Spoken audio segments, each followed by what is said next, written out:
Ёсць орган, назва якого складаецца з 3 літар, сярэдняя з якіх У.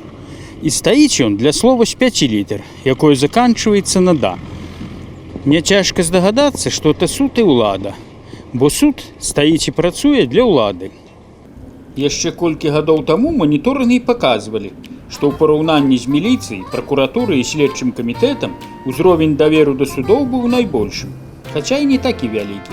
Што праўда, апытанне на вуліцах глыбока паказвае, што шмат людзей усё яшчэ верыць у беларускае правасуддзе. Белорусскому суду? Слава богу, ни разу мы там не были. Не знаю, не сталкивались. Чи вірите ви в правосуддя?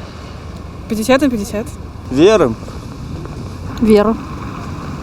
Смотря какой судья, смотря какие вопросы. Нигде ничего, думаю, особо там честного, может, и нету. Может, кто старается, может, кто нет. Ну, надо доверять, а как не доверять? Надо доверять, я думаю. Надіюсь. Лучше так сказати.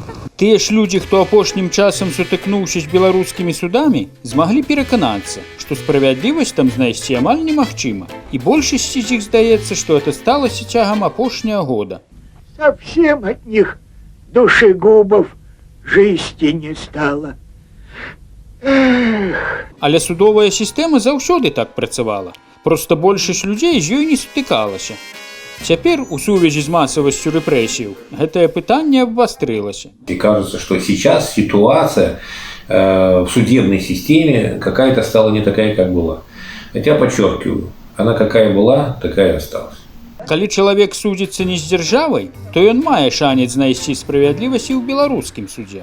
В белорусском суде справедливость можно найти лишь только в том случае, если сторонами по делу являются, например, там, 2 гражданина или 2 хозяйствующих субъекта, которые никак не связаны с государством.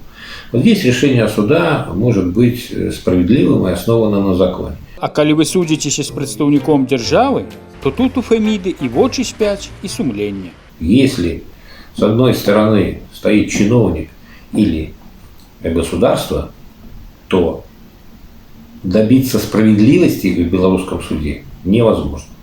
Таму і здаюцца на першы погляд дзікімі і нелагічнымі рашэнні беларускіх судоў. Калі садзяць за краты журналістак за рэпартаж, за удар па міліцэйскім аўце даюць рэальныя тэрміны. Нават забітага чалавека прызнаюць вінаватым і сведку забойства, а не забойцу, садзяць на 10 гадоў. А вот за забойства, хай і ненаўмыснае, чыноўніка не судзяць, нават на працу адмыслова ўладкоўваюць. Суды потеряли степень доверия населения, и судебной системе придется очень долго стараться работать над тем, чтобы это доверие вернуть.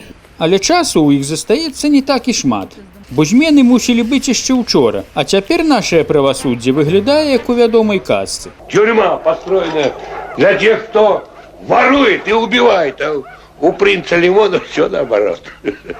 Воры и убийцы у него во дворце. В тюрьме сидят честные люди. Феміда – это богиня правасуддзя ў старажытных грэкаў. У рымлянаў она называлася юстыцыя.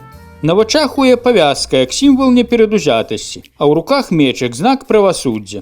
А так показвалі чырвонага намесніка Феміды карыкатурысты ў 1917 годзе. За 100 гадоў, на жаль, амаль нічога не змянілася. Таксама ў судах яе намеснікі са зброяй і з павязкамі. Але ўсё ж жыве надзея, што гэта ненадоўга. Зміцер Лупач, Белсат.